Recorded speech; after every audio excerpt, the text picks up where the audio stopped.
तो जैसा कि लास्ट एपिसोड में हमने देखा था कि शिमो जोंगशू को लेकर एक फॉरेस्ट में पहुंच गया है, मगर उसने देखा कि वूटोंग अपने चमचों को लेकर उसकी तलाश कर रहा। इसलिए शिमो और जोंगशू ने मिलकर उस जंगल में ट्रैप बिछा दी। तो जैसे ही असासिन इनके जाल में फंसे, इन दोनों ने मिलकर उनका 1 बाय 1 खात्मा करना शुरू कर दिया। सभी असासिन्स को मारने के बाद फाइनली वूटोंग वहाँ पर पहुँच चुका था।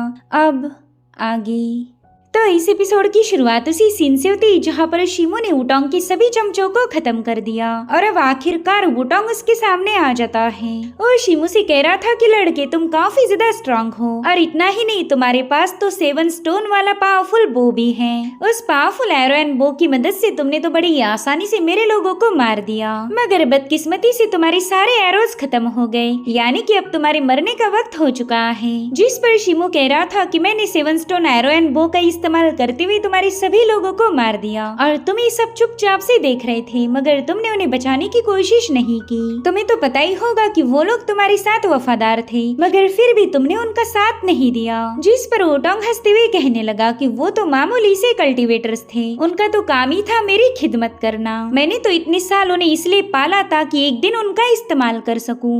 इसलिए अब तुम भी मेरे सामने राइचसनेस की बकवास पेलना बंद कर दो। ऐसी फालतू बातों का मुझ पर कोई असर नहीं होने वाला। वैसे मैं सोच रहा था कि तुम्हारे पास 7 स्टोन एरो है और साथ ही साथ जोंग फैमिली का सीक्रेट मैनुअल भी। अगर ये दोनों ट्रेजर्स हमारी वू फैमिली के हाथ लग जाए तो बताओ क्या होगा। हमारी वू फैमिली काफी ज्यादा पावरफुल बनेगी। फिर तो फिंगचंग काउंटी में हमें भी एक ग्रेट फैमिली का दर्जा मिलेगा। और यही वजह थी कि जब तुम मेरे लोगों को मार रहे थे मैंने बिल्कुल इंटरफेयर नहीं किया। मैंने तो उन्हें 2 ग्रुप में इसलिए बांटा था ताकि वो तुम्हें एग्जॉस्ट कर पाए और फिर सही मौके का इस्तेमाल करके मैं तुम्हें खत्म कर दूंगा। वैसे भी वो 2 कौड़ी के सर्वेंट्स आज न कल मैं रिप्लेस कर ही दूंगा, मगर तुम्हें मारने का मौका बार बार हाथ नहीं लगने वाला। शिमो को तो बिलीव ही नहीं हो रहा था कि एक इंसान इतना घटिया कैसे हो सकता। और तभी वूटोंग उससे पूछता है कि बताओ वो बच्चलन जोंगशू है कहाँ पर। और पहला तो मैं बस मेरे पागल बेटे के साथ उसकी शादी कराने वाला था, मगर अब पूरा टाउन उसके साथ मजे करेगा। हमारी वूटोंग फैमिली को जलील करने का इससे अच्छा बदला मैं कभी ले ही नहीं सकता। वैसी बात अगर तुम्हारी की जाए तो तुम काफी ज्यादा दिलदार हो। तुम उस लड़की को बचाने के लिए उसे अपने साथ लेकर आए, मगर उसकी वजह से तुम्हारी स्पीड कम हो गई। अगर अकेले भागते तो शायद तुम्हारी जिंदा बचने का कोई चांस होता, मगर तुम्हें तो हीरो बनना था, अब बन गए हीरो। खैर एक बार मैं तुम्हें खत्म कर दूं, फिर मैं उस बंदी के साथ अच्छे से निपट लूंगा। तो शिमो अपनी सोड को रेस करते हुए कहने लगा कि हाँ, ये सारे काम तुम तभी कर सकते हो जब मैं तुम्हें यहाँ से जिंदा वापस जाने दूं। तो वूटोंग कह रहा था बच्चे इतना घमंड सही नहीं होता। चलो कोई बात नहीं, आज तुम्हें हम दोनों के दरमियान जो फासला है वो समझ आ जाएगा। तुम ठहरे एक 2 कौड़ी की मार्शल कल्टीवेटर और मैं हूँ एक पोस्ट नेचुरल का वॉरियर। हम दोनों की ताकत में जमीन आसमान का फर्क है। वेल यहाँ पर वूटोंग ने अपनी सोड पावर को एक्टिवेट कर लिया था। दरअसल ये वू फैमिली अपनी वुड एनर्जी के लिए काफी ज्यादा मशहूर थी, तो अपनी उसी स्किल का इस्तेमाल करते हुए वूटोंग ने शिमो पर वुडन वाइन से अटैक कर दिया। तो शिमो भी अपने स्लैशेस रिलीज करते हुए उन वाइन्स को ब्रेक करना शुरू कर देता है, मगर इसी कोशिश में शिमो काफी पीछे पुश हो गया। वो दिल ही दिल में कह रहा था कि जब मैंने इसके बेटे हुआ का मुकाबला किया था तब उसने भी इसी सोड टेक्निक का इस्तेमाल किया, मगर उसकी पावर के मुकाबले वूटोंग 1000 गुना ज्यादा खतरनाक है। और उतने में वूटोंग ने उस पर एक क्लोज अटैक कर दिया, मगर शिमो अपने पंचेस का इस्तेमाल करते हुए उसके अटैक को डिस्ट्रॉय कर देता है। हालांकि तब तक वूटोंग ने हवा में फ्लोट करते हुए वहाँ पर 4 फॉर्मेशंस क्रिएट कर लिए, जिसमें से कई सारी वाइन्स बाहर निकलकर शिमो पर अटैक कर रही थी। यहाँ पर शिमो ने भी अपनी एनर्जी का इस्तेमाल करते हुए बाल बाल खुद को बचा लिया था। जो देखते साथ ही वूटोंग भी उससे इम्प्रेस होते हुए उस पर एक और हमला कर देता है और इस बार शिमो की सोड उन बेलों में उलझ गई। इसी का फायदा उठाते हुए वूटोंग ने सीधे आकर उसके सीने पर लाते जड़ना शुरू कर दी थी। इस सरप्राइज अटैक से शिमो बुरी तरह से घायल होकर पीछे की तरफ पुश हो जाता है। वो इतना तो समझ गया था कि एक बार वूटोंग की सोड टेक्निक को मोमेंटम मिल जाए फिर वो बिल्कुल भी नहीं रुकने वाला, मगर फिलहाल तो ये बंदा अपनी फुल पावर का इस्तेमाल नहीं कर रहा, यानी कि इसका जरूर से कोई प्लान होगा। इसलिए अब मुझे भी कुछ भी करके इसे अपनी फुल पावर का इस्तेमाल करने पर मजबूर करना पड़ेगा, तभी जाकर मुझे इसकी असली स्ट्रेंथ का पता लगेगा। और अब यहाँ पर शिमो ने 8 स्लैशेस इन 1 ब्रीदिंग टेक्निक का इस्तेमाल करते हुए वूटोंग पर हमला कर दिया, जिसे वूटोंग अपनी डिफेंसिव पावर का इस्तेमाल करते हुए काउंटर करने लगा। मगर तब तक शिमो ने मौका मिलते साथ ही पीछे से उस पर एक स्लैश अटैक रिलीज कर दिया, मगर वूटोंग ने बड़ी स्टाइल के साथ अपनी सोड का इस्तेमाल करते हुए उसे भी काउंटर कर लिया। साथ ही साथ उसने अपने आसपास एक पावरफुल शील्ड फॉर्म कर ली थी। वो तो शिमू की मूव को देखते साथ ही कहने लगा कि अरे वाह बच्चे, तुमने तो ची सेंसिंग को भी मास्टर कर लिया। अगर तुम कुछ और साल सरवाइव कर पाते तो हो सकता है कि तुम मेरे लिए एक वर्दी अपोनेंट बन सकते थे, मगर बड़ी दुख की बात है कि आज तुम यहाँ पर मारे जाओगे। मैं किसी भी कीमत पर तुम्हें जिंदा नहीं छोड़ने वाला। वेल यहाँ पर शिमू हर एक डायरेक्शन से उसकी शील्ड पर अटैक करने लगा, मगर वो नोटिस करता है कि वुटोंग की शील्ड पर तो कोई असर ही नहीं हो रहा। इसलिए शिमू ने एक ही साथ न जाने कितने ही सारे स्लैश अटैक रिलीज किए, मगर वुटोंग उतनी ही तेजी के साथ उस हर एक अटैक को शील्ड के अंदर से ही काउंटर कर रहा था। और यहाँ पर उसने कुछ ऐसा किया था कि शिमू के अटैक अपने आप उस शील्ड से हटकर जंगल में स्प्रेड होने लगे। वेल यहाँ पर शिमू भी जानना चाहता था कि आखिर वुटोंग की असली चाल क्या है। उसके इतने सारे स्लैशेस के बावजूद भी शील्ड अनब्रेकेबल थी, उसमें जरा भी बदलाव नहीं हुआ। और फिर शिमू को समझ आ गया कि ये शील्ड तो उसके हर एक अटैक को अडॉप्ट कर रही। इनफैक्ट उस शील्ड ने तो शिमू का अटैक उसी पर हिट कर दिया। तो अब शिमू बड़ी तेजी के साथ यहाँ से वहाँ भागते हुए अपने अटैक के साथ साथ वुटोंग की भी हमलों को काउंटर करने लगा। और दिल ही दिल में कह रहा था कि ना ही मैं इस शील्ड के करीब जा सकता हूँ और ना ही इसे ब्रेक कर सकता हूँ। अगर ऐसा ही चलता रहा तो मैं पूरी तरह से एग्जॉस्ट हो जाऊंगा। उतने में ही वुटोंग उसे बताने लगा कि बैटल में हमेशा हमने अपने ओपोनेंट के साथ मूव करना चाहिए। अगर वो बेंड हो गया तो खुद को भी बेंड करो। जैसे जैसे ओपोनेंट अपनी मूव को चेंज करेगा वैसे वैसे तुम भी अपने टेक्निक में बदलाव लाओ। खुद को अबैंडन करके दूसरे को फॉलो करो। यही तो हमारे कॉइलिंग वुड सूट टेक्निक की असली पावर है। हम खुद का दिमाग नहीं चलाते बल्कि हमारे ओपोनेंट की मूव्स का यूज करके उसे हरा देते हैं। आज भले ही तुम मेरे हाथों मारे जाओगे, लेकिन तुम्हें मारने वाला तुम्हारा ही स्लैश होगा, ताकि तुम्हें मरने के बाद जरा भी पछतावा ना रहे। और अब इतना कहते साथ ही उसने शिमू पर न जाने कितनी ही सारी वाइन से हमला कर दिया। तो शिमू भी काफी ज्यादा स्ट्रगल करते हुए इधर उधर भाग रहा था। उसने खुद पर अटैक करने वाली हर एक वाइन को डिस्ट्रॉय कर दिया। वेल यहाँ पर शिमू कह रहा था कि ऐसे तो काम नहीं चलने वाला, मुझे अब कुछ भी करके सब कुछ दाव पर लगाना होगा, तभी जाकर मैं इस बंदे को मार सकता हूँ। मैं इसकी सोर्ड सर्कल को ब्रेक नहीं कर पाया क्योंकि मेरा टारगेट वुटोंग था, इसलिए अब मुझे अपना टारगेट ही बदलना होगा। और इतना कहते साथ ही शिमू ने उस शील्ड पर अटैक कर दिया। उसने अलग अलग दिशाओं से एक साथ ही शील्ड पर अटैक किए थे और इस बार उसका टारगेट वुटोंग ना होकर वो शील्ड थी, जिसके चलते कॉइलिंग सोर्ड टेक्निक यहाँ पर काम नहीं कर पाती और इसी की मदद से शिमू ने उस शील्ड को ब्रेक कर दिया। वेल यहाँ पर शिमू ने उस शील्ड की हर एक वीक पॉइंट पर हमला किया था, जिसकी वजह से वो ब्रेक हो गई। और ये देखते साथ ही वुटोंग भी काफी ज्यादा भड़क गया था। वो अपनी कई सारी वाइन्स का इस्तेमाल करते हुए शिमू पर एक जोरदार हमला कर देता है, मगर शिमू ने अपनी सन एंड मून सोर्ड का इस्तेमाल करते हुए उसे डिस्ट्रॉय कर दिया। वो वुटोंग से कह रहा था कि मुझे तो पहला लगा था कि तुम बस मुझे एग्जॉस्ट करना चाहते हो, मगर तुम्हारा मकसद अलग था। तुमने मेरे हर एक काउंटर अटैक की फोर्स को एब्सॉर्ब कर लिया ताकि उसका इस्तेमाल खुद के लिए कर पाओ। अगर तुम्हारे पास और भी कुछ किलिंग मूव्स हैं तो क्यों ना उसका भी इस्तेमाल करो। जिस पर वुटोंग कह रहा था चलो फाइनली तुम्हें मेरा प्लान समझ आ ही गया, मगर अफसोस की बात है कि काफी ज्यादा देर हो गई। जब तुमने उस बदतमीज लड़की के लिए हमारी वो फैमिली को जलील किया था तब तो तुमने इमेजिन भी नहीं किया होगा कि एक दिन तुम मेरे ही हाथों मारे जाओगे। तो बताओ मुझे, क्या तुम्हें जोंगशु को बचाने के लिए रिग्रेट फील हो रही है? जिस पर शिमू हंसते हुए कहने लगा कि तेरी वो फैमिली ने हमेशा ही राइचस बनने का दावा किया, मगर असल में तुम गई गुजरी फैमिली हो जिसका कोई फ्यूचर नहीं। इसलिए मैं शिमू कभी भी अपने एक्शंस पर रिग्रेट नहीं करूंगा। मैंने जोंगशु को बचाया, वो मेरा फर्ज था। और इतना कहते साथ ही उसने 9 स्लैशेस विंड ब्रेकिंग टेक्निक को एक्टिवेट कर दिया, जिसके चलते वहाँ पर शिमू के 9 फॉर्म बन चुके थे। वेल इस नजारे को देखते साथ ही वुटोंग के तो होश उड़ गए। वो शिमू से कह रहा था कि तुम्हारी सोर्ड टेक्निक तो उसकी परफेक्शन लेवल पर पहुंच चुकी है, मगर कोई बात नहीं, तुम इसका भी इस्तेमाल करने के बावजूद मुझे हरा नहीं पाओगे। और इतना कहते साथ ही वुटोंग ने अपनी कॉइलिंग सोर्ड टेक्निक की एक और move giant tree reaching the sky को एक्टिवेट कर लिया। यहाँ पर शिमू और वुटोंग के अटैक में एक जोरदार क्लैश हो गया था, जिसमें वुटोंग का हमला बाजी मारते हुए शिमू के स्लैश को डिस्ट्रॉय कर देता है। इतना ही नहीं, उस पावरफुल वाइन ने शिमू को भी बुरी तरह से घायल करते हुए एक पेड़ पर पटक दिया और तभी वुटोंग उसके सामने छलांग लगा चुका था। वो शिमू से कह रहा था कि तुम बस एक मामूली से कल्टीवेटर हो जिसे हमारे जैसे लोग बस एक पैदे जैसा इस्तेमाल करते।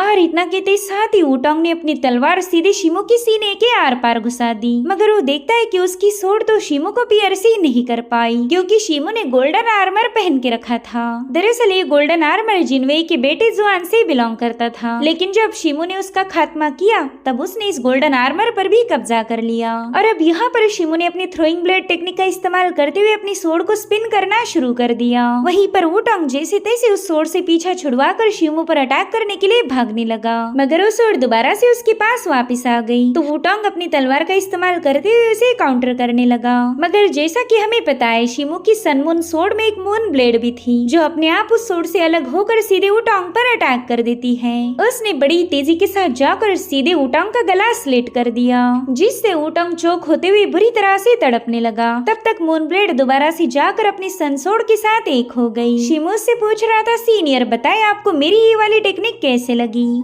और हाँ प्लीज ये मत बोलना कि मैं 2 कौड़ी का एक मामूली सा कल्टीवेटर हूँ। वेल यहाँ पर वुटांग बुरी तरह से चौक हो रहा था, मगर उसके मुंह से एक लफ्ज भी बाहर नहीं निकलता। शिमो से कहता है कि आज तो सिर्फ तेरे एरोगेंस और ओवर कॉन्फिडेंस की वजह से मारा गया। अब तो खुद एक चेस का प्यादा बन गया, जिसे काम होते साथ ही खत्म किया जाता। और अब ये सारी बातें सुनने के बाद फाइनली वुटांग की मौत हो गई। साथ ही यहाँ पर शिमो अपने 7 स्टोन एरो के सारे एरोस को भी कलेक्ट करना शुरू कर देता है, क्योंकि इस सफर में आगे चलकर शिमो को इनकी जरूरत पड़ेगी। वेल यहाँ पर शिमो को याद आता है कि एक असासिन ने उसे बताया था कि हुआ भी इसी जंगल में मौजूद है। तो शिमो ने डिसाइड किया कि अब वो अगला निशाना हुआ को बनाएगा, क्योंकि उसे मारना काफी ज्यादा जरूरी था। अगर उसे पता चला कि उसका बाप मारा गया तो यहाँ पर कई सारे लोग लेकर पहुँच जाएगा। साथ ही साथ हुआ के पास एक स्पेशल ट्रैकिंग टेक्निक है, तो शिमो कोई रिस्क नहीं उठाना चाहता, इसलिए शिमो अपने एरो एंड बो को लेकर सीधा हुआ की तलाश में रवाना हो गया। अब सीन शिफ्ट होकर हम हुआ और उसके चमचों को देख पाते हैं। वो कह रहा था कि उस कमीने शिमो की वजह से हम लोग काफी ज्यादा थक गए। क्या तुम बता सकते हो कि मेरे फादर कब तक वापस आ जाएंगे? जिस पर वो सर्वेंट कह रहा था कि हमारे मास्टर काफी ज्यादा पावरफुल हैं। उस शिमो को खत्म करने में उन्हें उतना ही वक्त लगेगा जितना कि कसाई को मुर्गी को मारने में लग जाता है। बस आप देखते जाओ, थोड़ी देर में हमारे मास्टर उसकी कटी हुई गर्दन लेकर यहाँ पर पहुँच जाएंगे।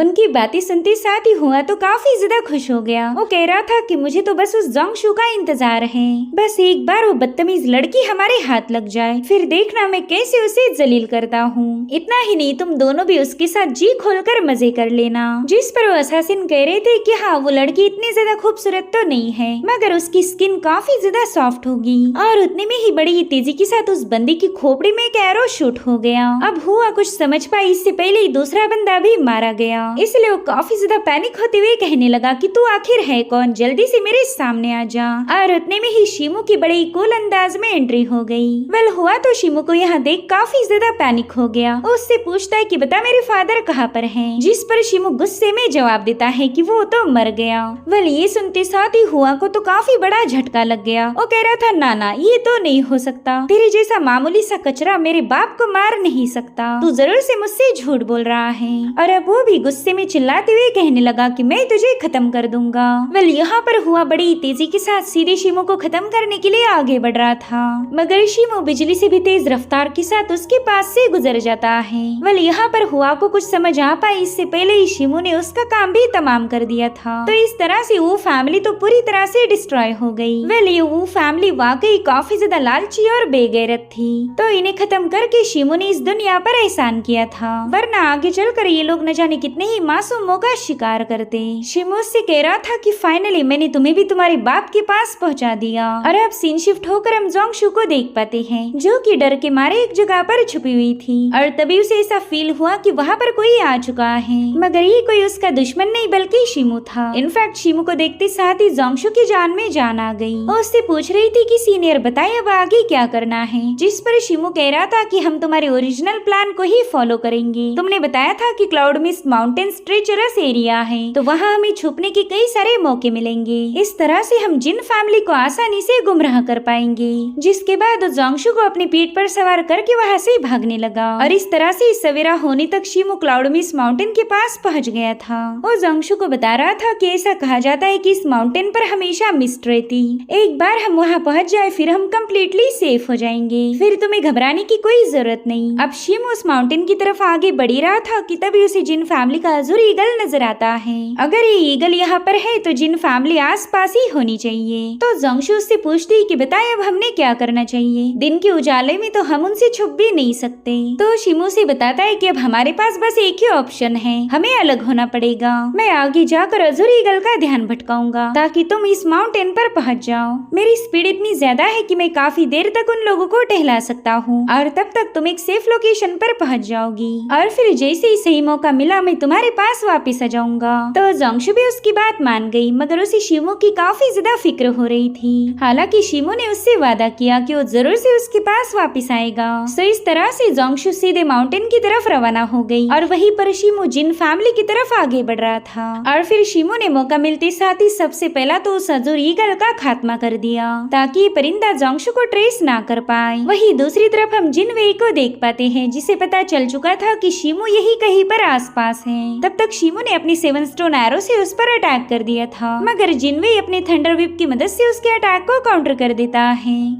तो इस बार शिमू ने अपनी 2 एरोस से हमला कर दिया, मगर जिनवेई तो उन्हें भी साइड में हटा चुका। तो एरोस सीधे जाकर जिनवेई के स्पिरिचुअल बीस्ट में पियर्स हो गए। इतना ही नहीं, शिमू ने तो बारी बारी उसके सभी साथियों को भी मार दिया था। वेल ये सब देखकर तो जिनवेई के मानो खून में ही आग लग गई। वो चिल्ला चिल्ला कर बता रहा था कि शिमू मैं तुझे जिंदा नहीं छोड़ूंगा, बस तू एक बार मेरे हाथ लग जा। वहीं पर शिमू बस काफी देर से उसे भगा रहा था। जब तक वो इसे टहलाएगा तब तक ही जोंगशू सेफ लोकेशन पर पहुंच पाएगी, मगर जिनवेई को तो उसे मारने में जरा भी सब्र नहीं हो रहा था। इसीलिए अपनी थंडर पावर का इस्तेमाल करते हुए वो सीधे शिमू के सामने जंप लगा चुका। वो कह रहा था साले कमीने आज मैं तेरी खाल उधेड़ दूंगा। वेल यहाँ पर उसने अपने दोनों वेपन्स को समन कर लिया था।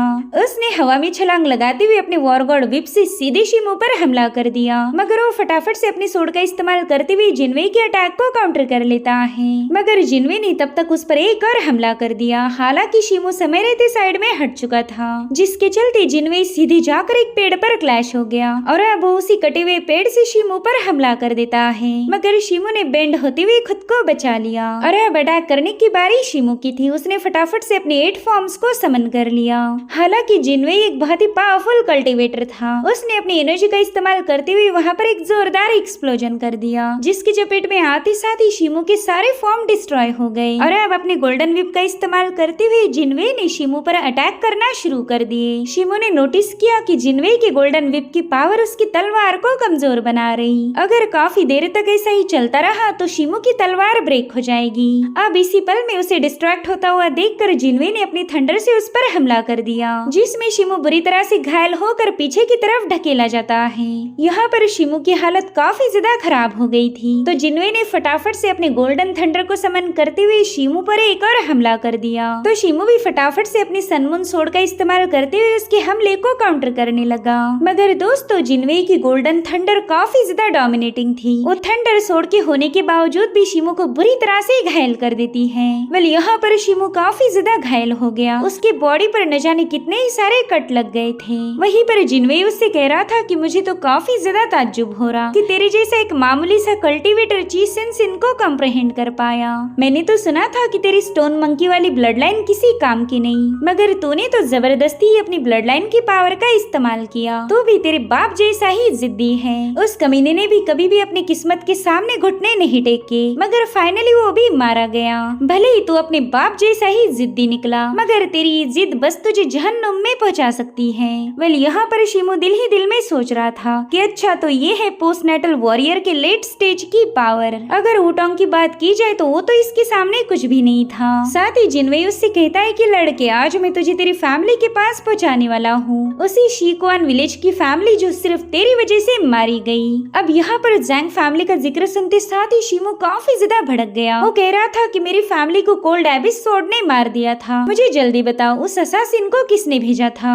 क्या वो बंदा तेरे लिए काम करता था? अब ये सुनते साथ ही जिनवेई जोर जोर से हंसने लगा। वो कह रहा था बच्चे बस थोड़ी देर में तो मरने वाला है। भला एक मरने वाले लड़के के सवालों का जवाब मैं क्यों दूं? मगर उतने में शिमू की बॉडी से काफी स्ट्रॉन्ग ऑरा रिलीज तेज होने लगी। वो जिनवे से पूछ रहा था कि जल्दी बता, क्या तूने उस असासिन को हायर किया था? हालांकि जिनवे इसका कोई जवाब नहीं देता। वो शिमू से कहता है कि तेरी वजह से मेरा बेटा जुआन मारा गया, अपनों को खोने का दर्द क्या होता है ये तो मुझसे पूछ ले। और वैसे भी वो लोग कहीं तेरे सगे थे जो तो उनके लिए इतना ज्यादा गुस्सा हो रहा। वेल इस पल में शिमू को उन सभी की लाशें नजर आती हैं जो सिर्फ और सिर्फ शिमू की वजह से मारे गए थे। इस फैमिली की बस एक ही गलती थी कि उन्होंने शिमू को अपने बच्चे जैसा प्यार किया। सो अब यहाँ पर शिमू आउट ऑफ कंट्रोल होकर चिल्लाते हुए जिनवे पर हमला करने रवाना हो गया। वो बस गुस्से में बार बार यही बात दोहरा रहा था कि मैं तुझे खत्म कर दूंगा। तो शिमू के अटैक को काउंटर करने के लिए जिनवे ने भी अपनी लाइटनिंग डोमेन को एक्टिवेट कर लिया। उसके ऐसा करते साथ ही आसमान से बहुत ही खतरनाक लाइटनिंग सीधे उसके वेपन में समाने लगी और अब इसी लाइटनिंग का इस्तेमाल करते हुए वो शिमू पर मुसलसल अटैक करना शुरू कर चुका। यहाँ पर शिमू जैसे तैसे उसके अटैक को डॉज करते हुए आगे बढ़ रहा था। तो इन्हीं लगातार होने वाले लाइटनिंग अटैक के चक्कर में शिमू को पीछे हटना पड़ गया और इसी मौके का फायदा उठाते हुए जिनमे वहाँ पर पहुँच जाता है। उसने अपने वॉरगॉड विप की मदद से शिमू पर गोल्डन लाइटनिंग से अटैक कर दिया, लेकिन वो देखता है कि शिमू ने तो उसी का गोल्डन आर्मर पहना हुआ था, जिसके चलते शिमू पर उसके अटैक का कोई असर नहीं होता। साथ ही जिनवे उससे कहता है कि तूने ही मेरे इस आर्मर को चुराया होगा, मगर असली चोर तो इसका बेटा था। शिमू ने तो बस उसे खत्म करके इस आर्मर पर कब्जा किया है और उतने में शिमू ने अपने मल्टीपल फॉर्म्स का इस्तेमाल करते हुए जिनवे पर कई सारे स्लैशेस हिट कर दिए। भले ही जिनवे ने उन स्लैशेस को डिस्ट्रॉय कर दिया था, मगर उसमें से एक स्लैश सीधे उस पर हिट हो जाता है। जिनवे उससे कह रहा था कि जितना तूने मेरे बेटे को तड़पाया था मैं उससे 1000 गुना ज्यादा तुझे तकलीफ दूंगा। तो शिमू भी उसे चिल्लाते हुए बुलाने लगा कि आजा और मुझसे बदला ले ले। अब शिमू की इस चैलेंजिंग टोन को सुनते साथ ही जिनवे ने गुस्से में आकर ब्लड फियंड पाम को एक्टिवेट कर लिया। तो इस पाम अटैक को काउंटर करने के लिए शिमू भी रॉक क्रशिंग फिस्ट का इस्तेमाल करता है। यहाँ पर ये दोनों पावर्स आपस में टकरा रही थी, मगर जिनवे का पाम अटैक शिमू की फिस्ट को डिस्ट्रॉय करते हुए उसके काफी करीब पहुँच गया, जिसे काउंटर करने के चक्कर में शिमू और भी ज्यादा घायल हो गया। और इसी मौके का फायदा उठाने के लिए जिनवे उस पर कई सारे अटैक कर देता है, जिन्हें शिमू ने अपनी सोड की मदद से काउंटर कर लिया और अब वो हवा में छलांग लगाते हुए सीधे जिनवे के कंधे पर वार कर चुका था। मगर उतने में जिनवे ने उस पर एक जोरदार पंच हिट करते हुए शिमू को पीछे की तरफ ढकेल दिया और अब इन दोनों में ऐसी ही बैटल शुरू हो गई। वेल ये दोनों लगातार एक दूसरे पर हमले कर रहे थे। शिमू अपनी फैमिली को इंसाफ दिलाना चाहता था और वहीं पर जिनवे अपने इकलौते बेटे का बदला लेगा। इसी दरमियान जिनवे ने शिमू की सोड को ब्रेक कर दिया, तो शिमू अपनी ब्रेक हुई सोड को सीधे उसमें धसा देता है और उतने में जिनवे ने भी उस पर एक जोरदार पंच हिट कर दिया, जिसमें शिमू बुरी तरह से घायल होकर नीचे गिर गया था। जिनवे उससे कहता है कि तू तो काफी ज्यादा डेस्परेट होकर मेरे साथ फाइट कर रहा था, मगर देख फिर भी तू मुझे हरा नहीं पाया। वहीं पर शिमू भी उससे कह रहा था कि हाँ बिल्कुल भी रुकना मत, चल यहाँ आकर मुझ पर अटैक कर। जब तक मैं जिंदा हूँ तब तक तेरे मरने की उम्मीद कायम रहेगी और अगर मैं मारा गया तो मैं तुझे भी अपने साथ ले जाऊंगा। जो सुनते साथ ही जिनवे अपना फाइनल अटैक उस पर हिट कर देता है और इसी के साथ एपिसोड यहीं पर एंड हो जाता है। Thank you so much for watching. Bye bye, take care.